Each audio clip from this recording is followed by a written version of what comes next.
오늘 우리에게 주시는 하나님의 말씀은 사도행전 7장 44절부터 53절까지 말씀입니다. 광야에서 우리 조상들에게 증거의 장막이 있었으니 이것은 모세에게 말씀하시니가 명하사 그가 본 그 양식대로 만들게 하신 것이라. 우리 조상들이 그것을 받아 하나님이 그들 앞에서 쫓아내신 이방인의 땅을 점령할 때에 여호수아와 함께 가지고 들어가서 다윗 때까지 이르니라. 다윗이 하나님 앞에서 은혜를 받아 야곱의 집을 위하여 하나님의 처소를 준비하게 하여 달라고 하더니 솔로몬이 그를 위하여 집을 지었느니라. 그러나 지극히 높으신 이는 손으로 지은 곳에 계시지 아니하시나니 선지자가 말한 바 주께서 이르시되 하늘은 나의 보좌요 땅은 나의 발등상이니 너희가 나를 위하여 무슨 집을 짓겠으며 나의 안식할 처소가 어디냐. 이 모든 것이 다 내 손으로 지은 것이 아니냐 함과 같으니라. 목이 곧고 마음과 귀의 할례를 받지 못한 사람들아, 너희도 너희 조상과 같이 항상 성령을 거스르는도다. 너희 조상들이 선지자들 중에 누구를 박해하지 아니하였느냐. 의인이 오시리라 예고한 자들을 그들이 죽였고 이제 너희는 그 의인을 잡아준 자요 살인한 자가 되나니 너희는 천사가 전한 율법을 받고도 지키지 아니하였도다 하니라. 아멘. 위기는 기회라는 말이 있습니다. 물론 위기를 맞은 사람 가운데에는 절망에 빠져서 아예 자포자기하거나 반대로 허세를 부리면서 자기 몰락을 재촉하는 경우도 비일비재합니다. 그러나 반드시 창의적이고 도전적이고 미래지향적인 사람이 아니라 할지라도 최소한 바른 이성을 지닌 사람이라면 그에게 위기는 얼마든지 기회가 될 수 있습니다. 위기는 사람으로 하여금 무엇이 잘못되었고 무엇을 취하고 버려야 하는지, 궁극적으로 무엇을 지향해야 하는지를 깨닫게 해주므로 자기 성찰과 자기 혁신과 구조 조정을 가능케 하는 긍정적인 동기를 부여해 주기 때문입니다. 이처럼 위기가 기회일 수 있음은 삼척동자도 다 알고 있지만, 그러나 위기가 기회일 수 있기 때문에 거꾸로 기회는 위기의 시작일 수 있다는 사실을 인식하는 사람들은 흔치 않습니다. 누구든지 출세와 성공의 기회를 확실히 잡은 사람이라면 바로 그가 출세와 성공이라고 확신하는 것으로 인해서 그의 인생은 몰락하는 위기를 맞이할 수도 있습니다. 기회는 인간의 눈과 귀를 먹게 합니다. 자신이 움켜쥔 기회 이외에는 그 누구도 그 무엇도 보거나 들으려 하지 않는 것입니다. 위기가 인간의 눈과 귀를 열어주는 것과는 정반대입니다. 그래서 위기가 사람을 살리는 생명의 기회가 될 수도 있고, 기회가 오히려 사람을 죽이는 위기가 될 수도 있는 것입니다. 신앙도 이와 똑같습니다.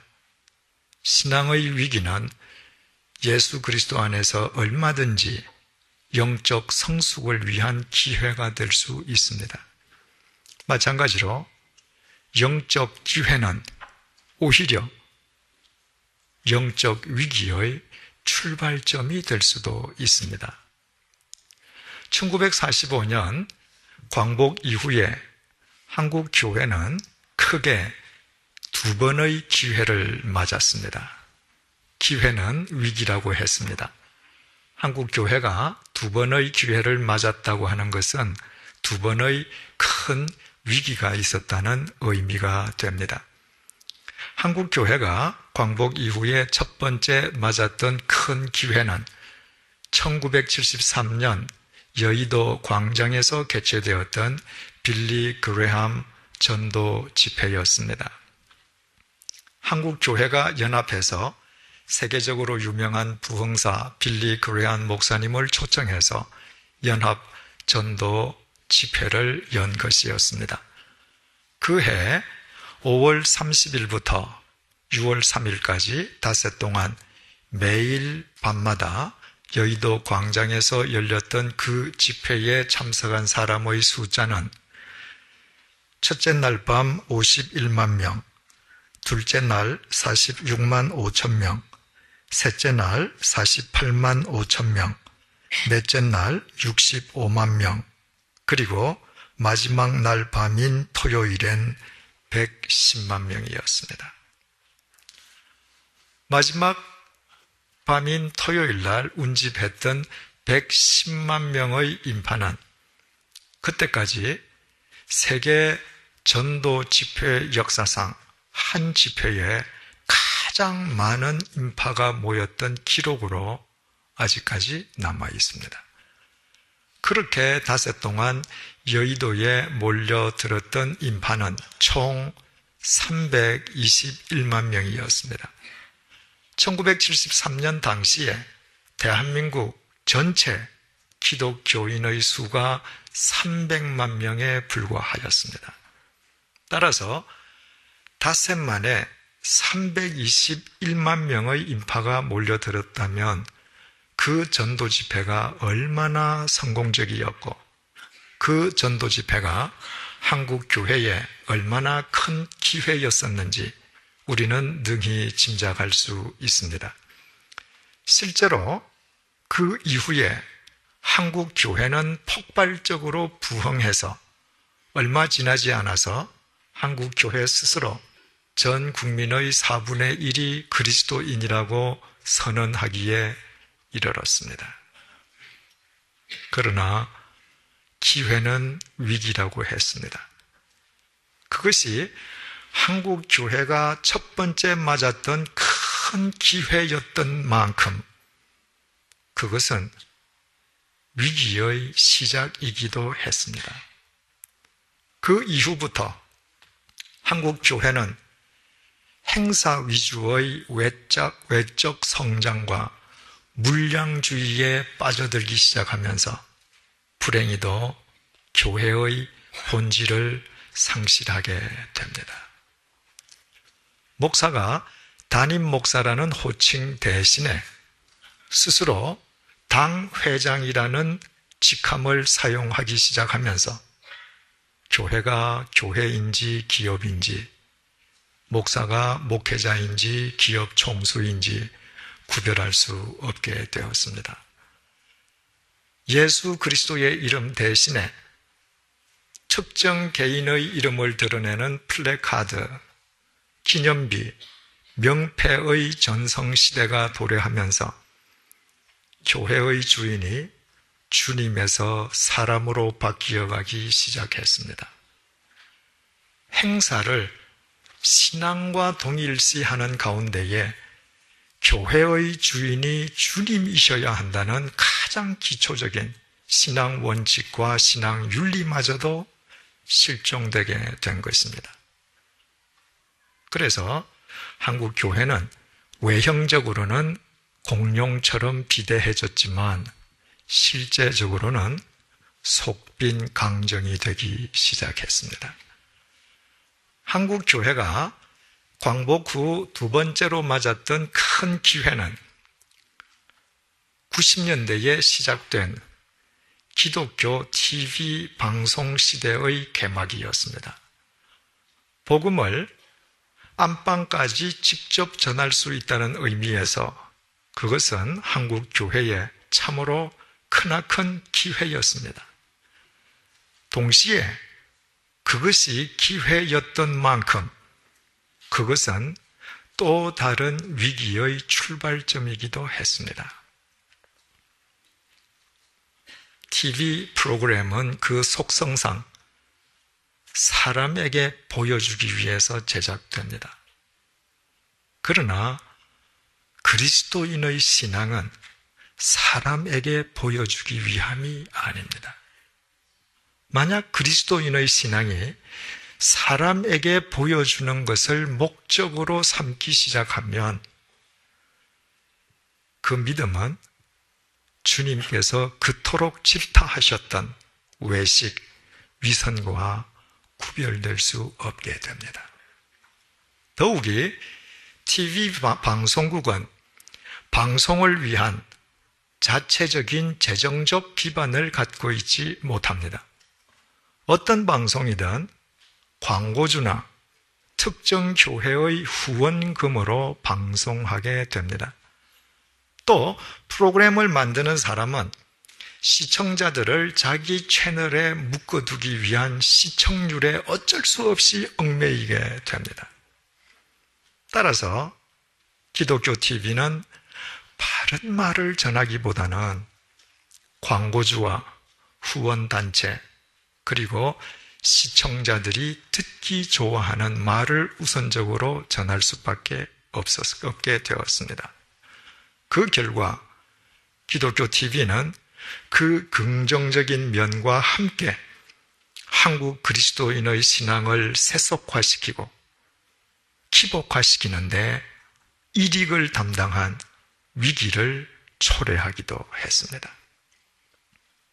한국 교회가 이상 말씀드린 것과 같은 큰 기회, 다시 말해서 두 번에 걸친 큰 위기를 겪기 이전까지 한국 그리스도인들에게 신앙은 곧 변화였습니다. 성경적인 용어로 표현하자면 신앙은 자기 부인이었습니다. 그리스도인이 된다는 것은 지금까지 자신의 삶이 그릇되었음을 인정하는 것을 의미합니다. 그러므로 그릇된 자신의 삶을 버리고 예수 그리스도 안에서 새로운 삶을 쫓는 변화, 자기 부인은 수반되지 않을 수 없는 것입니다. 1885년에 복음의 씨앗이 이 땅에 뿌려진 이후에 일제치하와 광복을 거쳐 1960년도에 이르기까지 한국 교회와 그리스도인들이 한국 사회 전반에 걸쳐서 빛의 역할을 감당할 수 있었던 것은 이 땅에 온 선교사님들과 한국 교회가 학교를 세우고 병원을 운영했기 때문만은 결코 아닙니다.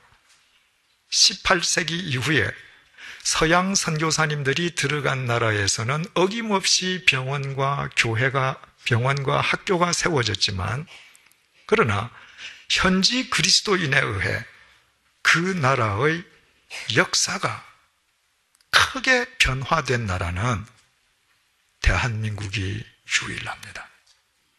그것은 이미 말씀드린 것처럼 우리의 옛 신앙 선조들이 신앙을 자기 변화, 자기 부인으로 받아들인 결과였습니다. 축첩제도, 노비제도와 같이 구시대의 폐습을 앞장서서 타파했던 사람들은 모두 그리스도인들이었습니다.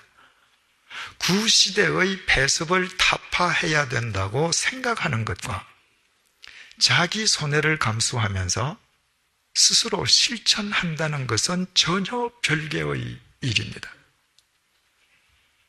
자기 아내 이외에 첩을 두고 사는 것이 하나님의 말씀에 위배된다는 사실을 깨달은 그리스도인들이 재산을 떼어주며 첩을 자기 집으로 돌려보내었습니다.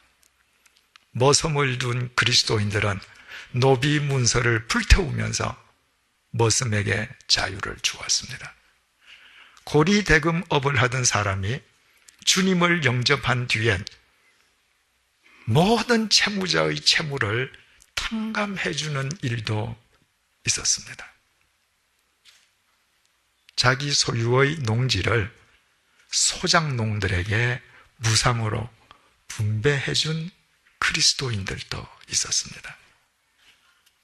자기 중심으로 살던 인간이 예수 그리스도를 주인으로 모시고 살아갈 때 그런 사람들에게 이런 자기 변화, 이런 자기 부인은 당연하게 뒤따르는 일이었고, 이런 그리스도인들에 의해 우리 사회의 역사가 새롭게 된 것 또한 당연한 결과였습니다. 그러나 한국 교회가 강복 이후에 기회로 시작되었던 두 번의 위기를 겪는 과정에서 한국 그리스도인들의 삶 속에서는 자기 변화와 자기 부인이 실종되고 맙니다. 처벌내 보내고 노비 문서를 불태웠던 옛 그리스도인들처럼 현실 속에서 자기 손해를 감수하면서까지 옛 삶을 버리고 예수 그리스도를 쫓으려고 하는 것이 아니라 자신의 현실적인 삶의 옳고 그름은 따지지 않고 오직 자신이 원하는 만큼 자기 삶의 확대와 확장을 위해 하나님을 믿는 것입니다. 자기 변화이어야 할 믿음이 자기 고수로, 자기 부인이 자기 강화로 변질되기 시작한 것입니다.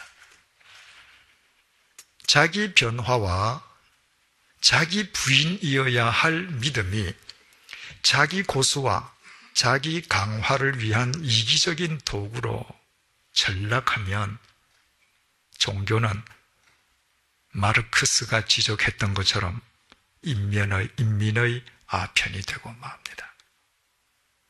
자기 고수와 자기 강화를 위한 믿음은 그 당사자뿐만 아니라 그가 속해 있는 사회마저도 허물어 버리는 데 반해 그 당사자는 그 폐해를 자각조차 하지 못하게 되기 때문입니다. 만약 우리가 하나님을 믿는다면서도 도무지 우리의 삶은 변화하려 하지 않는다면, 하나님을 믿는다고 하면서도 우리의 그릇된 삶을 도대체 버리려 하지 않는다면, 오직 하나님의 능력과 힘을 이용해서 자기 고수와 자기 강화만을 꾀하려 한다면 우리 신앙은 지금 위기에 빠져 있고 우리 자신들이 한국 교회를 위기 속으로 몰아넣고 있는 장본인들인 것입니다. 그러나 지금이라도 우리의 신앙이 위기에 빠져 있다는 사실을 깨닫고 인식하기만 하면 우리에게는 소망이 있습니다. 문제는 위기에 빠져 있으면서도 위기에 빠져 있다는 것을 아편 중독자처럼 자각하지 못하는 것이지, 위기를 자각했다고 하는 것은 이미 그 사람이 해결선상에 서 있음을 의미합니다. 위기는 기회이기 때문입니다. 우리가 21주째 살펴보고 있는 사도행전 7장은 스데반이 산헤드린 법정에서 행했던 설교, 정확하게 말씀드려서 진술 내용입니다. 먼저 본문 44절을 보시겠습니다. 광야에서 우리 조상들에게 증거의 장막이 있었으니 이것은 모세에게 말씀하신 이가 명하사 그가 본 그 양식대로 만들게 하신 것이라. 이집트에서 해방된 이스라엘 백성을 위해서 하나님께서는 광야에서 모세로 하여금 특별한 장막을 만들게 하셨습니다. 이름하여 증거의 장막이었습니다. 여기에서 증거라고 하는 것은 하나님께서 모세에게 주셨던 언약의 돌비, 다시 말해서 십계명이 새겨진 두 돌판을 의미합니다. 출애굽기 40장은 그 돌판을 증거판이라고 부르고 그 증거판을 넣은 궤를 증거 괴라고 부르고 있습니다. 그리고 하나님께서 그 증거궤를 모세로 하여금 만들게 하신 장막의 지성소에 안치하게 하셨으므로 그 장막이 자연스럽게 증거의 장막이라 불리게 된 것입니다. 사람들은 또 그 장막의 지성소에 거룩하신 하나님께서 임해 계신다는 의미로 그 장막을 성막이라 부르기도 했고, 그 장막에서 하나님과 사람이 만난다는 관점에서 회막이라고 부르기도 했습니다. 그러나 이 장막이 어떤 이름으로 불리든 간에 이 장막의 중요성은 장막의 이름에 있는 것이 아니라 장막의 이동성에 있었습니다. 어디로든 옮겨갈 수 있는 장막을 만들게 하시고, 하나님께서는 그 장막을 당신 임재의 상징으로 삼으셨던 것입니다. 이것은 당시 인간으로서는 상상조차 할 수 없는 일이었습니다. 당시의 인간들은 누구든지 신은 특정한 공간에만 머물러 있는 존재라고 생각하고 있었습니다. 따라서 신이 머물고 있다는 특정 공간을 찾지 않는 한 인간에게 신을 만날 수 있는 길이란 달리 있을 수가 없었습니다. 그러나 하나님께서는 어디로든 옮겨갈 수 있는 장막을 만드시고, 그 증거의 장막을 당신 임재의 상징으로 이스라엘 백성들에게 주셨습니다. 하나님께서는 특정 공간에 갇혀 있는 시간과 공간의 지배를 받는 우상이 아니라 이스라엘 백성들이 어디로 가든 그들과 함께 동행해 주시는 무소, 부재의 하나님이심을 이스라엘 백성들에게 확인시켜 주시기 위함이었습니다.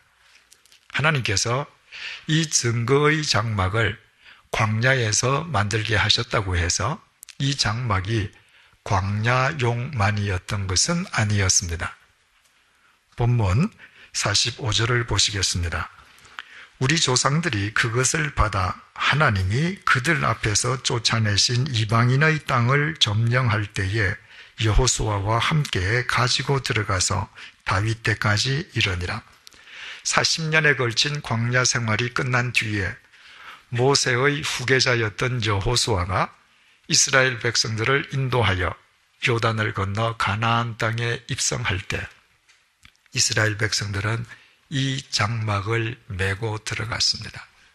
그리고 다윗 왕 때까지 480년 동안 이 증거의 장막은 이스라엘 백성 신앙의 구심점이 되었습니다.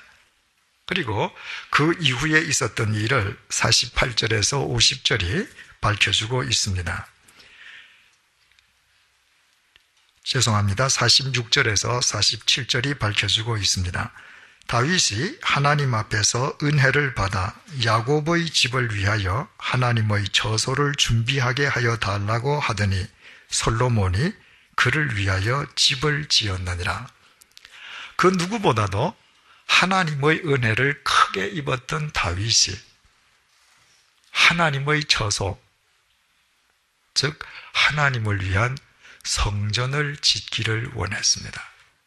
이동식 장막을 버리고 그 대신에 붙박이 성전을 짓고 싶어 했던 것입니다. 그러나 하나님께서는 다윗에게 그것을 허락하시지 않으셨습니다. 그 대신에 다윗의 아들인 솔로몬 때에 하나님께서는 성전 짓는 것을 허락해 주셨습니다.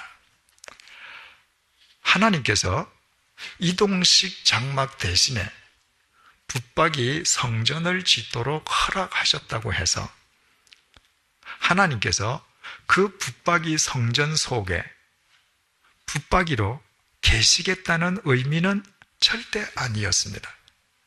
그리고 하나님께서 원하셨기 때문에 인간이 붙박이 성전을 지으려 했던 것도 아니었습니다. 인간이 먼저 하나님을 위한 붙박이 성전을 지을 것을 하나님께 간구드렸고 하나님께서는 그것을 허락하셨을 뿐이었습니다. 본문 48절에서 50절을 보시겠습니다. 그러나 지극히 높으신 이는 손으로 지은 곳에 계시지 아니하시나니 선지자가 말한 바 주께서 이르시되 하늘은 나의 보좌요 땅은 나의 발등상이니 너희가 나를 위하여 무슨 집을 짓겠으며 나의 안식할 처소가 어디냐 이 모든 것이 다 내 손으로 지은 것이 아니냐 함과 같으니라. 이 내용은 성전을 완공한 솔로몬이 그 성전을 하나님께 봉헌하면서 드렸던 기도 내용 중의 일부입니다. 그리고 바로 이 내용을 이사야 선지자가 이사야서 66장에 인용하기도 했습니다. 그렇지 않겠습니까? 시간과 공간을 초월하시는 하나님께서 어떻게 당신이 창조하신 피조물 속에 머무르고 갇혀 계실 수 있겠습니까? 성전을 건축한 솔로몬이 누구보다도 이 사실을 잘 알고 있었습니다. 그럼에도 솔로몬이 성전을 건축했던 것은 자신이 건축하는 성전을 통해서 이스라엘 백성들이 자신들의 삶 속에 언제나 계시는 무소부재하신 하나님을 늘 확인하기를 원했기 때문이었습니다. 이렇게 해서 완공된 성전이 그 유명한 예루살렘 성전이었습니다. 솔로몬은 예루살렘 성전에 소요된 모든 목재는 당시 세계 최고의 품질을 자랑하던 레바논의 백향목을 사용했습니다. 솔로몬은 사람을 레바논까지 보내어서 그 백향목을 벌목해 오기 위해서 3만 명의 군인을 동원했습니다. 성전 건축에 필요한 석재를 채석하기 위한 채석공의 숫자는 8만 명이었습니다. 성전 공사 현장에 투입된 인부의 수는 7만 명이었습니다. 그 많은 사람들을 감독하는 감독관의 숫자만도 3,300명에 달했습니다. 그 모든 수를 합쳐서 18만 3,300명이 장장 7년에 걸친 대역사 끝에 완공한 건물이 예루살렘 성전이었습니다. 초라한 이동식 장막을 버리고 그 웅대한 붙박이 성전을 가지게 되었다는 것은 이스라엘 백성들에게는 분명히 신앙적으로 큰 기회일 수 있었습니다. 그 웅장한 성전 안에서 격식에 따라 드리는 제사를 통해서 그들은 초라한 장막 속에서는 느껴보지 못한 깊은 하나님의 은혜를 분명히 경험하기도 했을 것입니다. 그러나 그 기회가 위기의 출발점이 될 수도 있다는 사실을 그들은 겸손하게 깨달아야만 했습니다. 하지만 이스라엘 백성들은 그 기회 속에 안주해버리고 말았습니다. 이동식 장막 대신에 그들의 눈앞에 보이는 그 웅대한 붙박이 성전 안에 하나님을 가두어 버린 것입니다. 실제로 하나님께서 그들에 의해 갇히셨다는 의미가 아니라 이스라엘 백성들이 그렇게 착각하기 시작했다는 것입니다. 하나님은 붙박이 성전 안에만 계심으로 그들의 삶 속에서 그들과 함께 하시는 하나님을 그들은 깨닫지 못했고 그와 같은 삶은 변화를 필요로 하지 않았습니다. 변화와 무관한 그들의 삶은 예루살렘 성전 안에만 계시는 하나님을 찾아가서 예루살렘 성전 안에서만 이루어지는 종교 행위로 자신들의 종교적 의무를 다하는 것으로 믿어 의심치 않았습니다. 그와 같은 그들의 종교 행위가 아무리 진지하다 한들 하나님 보시기에는 외식하는 자일 수밖에 없었습니다. 본문 51절에서 53절의 증언입니다. 목이 곧고 마음과 귀에 할례를 받지 못한 사람들아, 너희도 너희 조상과 같이 항상 성령을 거스르는도다. 너희 조상들이 선지자들 중의 누구를 박해하지 아니하였느냐? 의인이 오시리라 예고한 자들을 그들이 죽였고 이제 너희는 그 의인을 잡아준 자요 살인한 자가 되나니 너희는 천사가 전한 율법을 받고도 지키지 아니하였도다 하니라. 스데반이 여기에서 언급한 너희는 예루살렘 의회를 구성하고 있는 유대교 최고 지도자들임을 우리는 익히 알고 있습니다.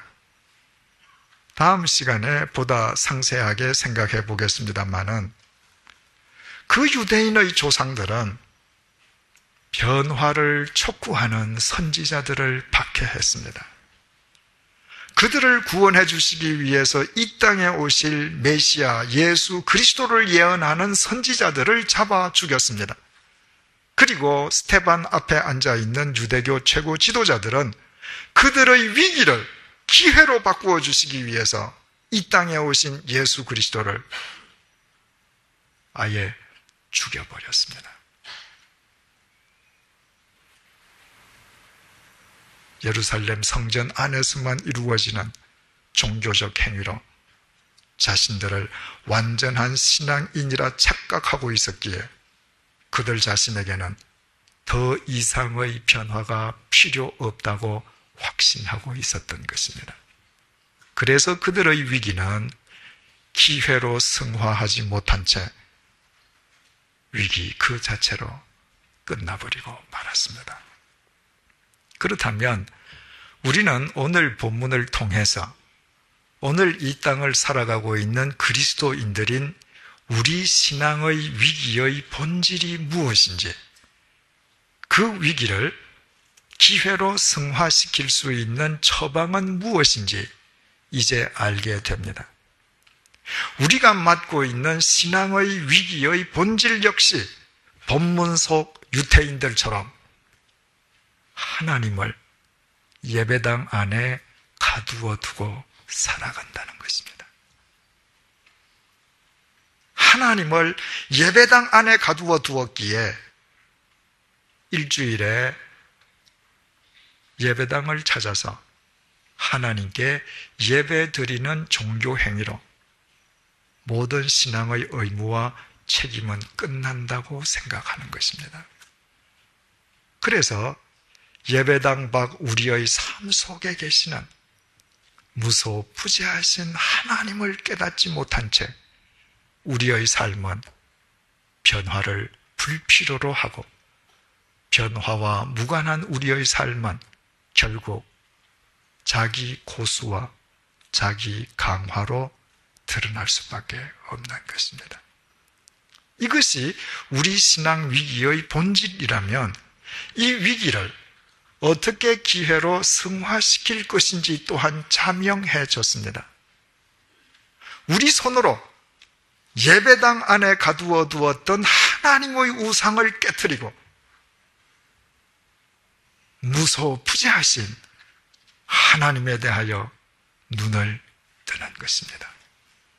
예배당 안뿐만 아니라 예배당 밖 어디에든 우리와 함께 하고 계시는 그 주님을 우리 인생의 주인으로 모시어 드리는 것입니다. 우리 자신들이 이 세상 속에서 움직이는 증거의 장막으로 살아가는 것입니다.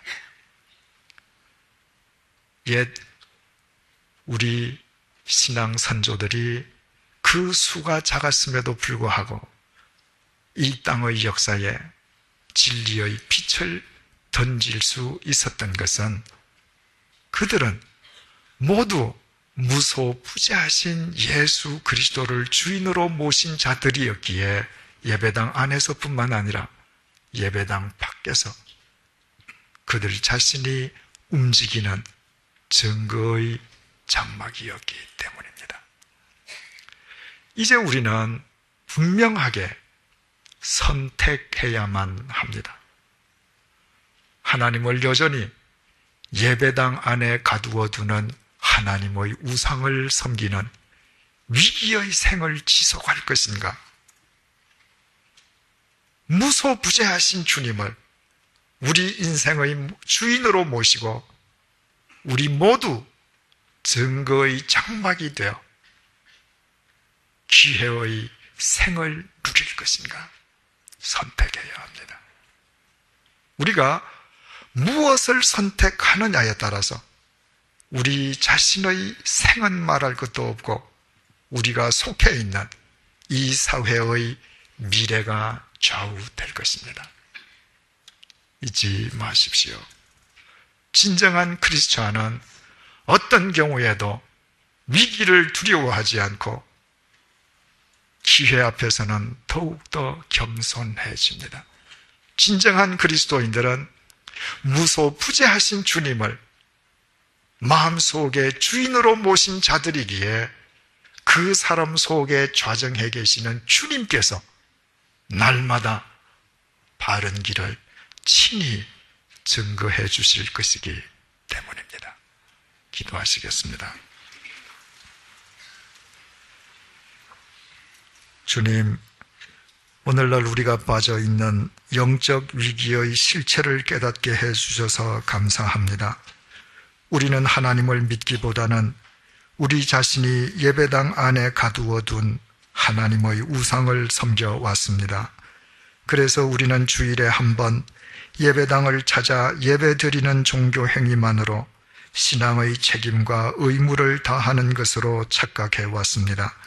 그 결과 우리의 교회 밖 삶은 변화와 자기 부인을 결여한 채 세상의 빛이 되기는커녕 도리어 세상의 어둠을 가중시켜온 우리의 이 모든 허물을 용서하여 주옵소서. 이제 우리 모두 우리의 삶 속에 임해 계시는 무소부재하신 주님에 대하여 눈을 뜨도록 도와주옵소서. 언제나 주님을 주인으로 모시고 어디서나 주님과 동행하는 참된 그리스도인으로 살아가게 도와주옵소서. 우리가 입으로 아무 말을 하지 않아도 우리 속에 주인으로 계시는 주님께서 우리의 삶을 통해 진리를 증거해 주심으로 인해 우리 자신이 이 시대의 움직이는 증거의 장막이 되게 하여 주옵소서. 우리의 영적 위기가 늘 주님 안에서 영적 기회로 성화되게 하시고 주님께서 주신 기회 앞에서 언제나 겸손하게 해 주셔서 주어진 기회가 항상 보다 성숙하게 향상되어 가게 하여 주옵소서. 그리하여 한국 개신교의 시발점인 이곳 양화진으로 우리를 부르시어 100주년 기념교회를 이루게 하신 하나님의 귀하신 뜻이 우리의 삶을 통해 이 민족의 역사 속에 아름답게 구현되게 하여 주옵소서. 예수님의 이름으로 기도드립니다. 아멘.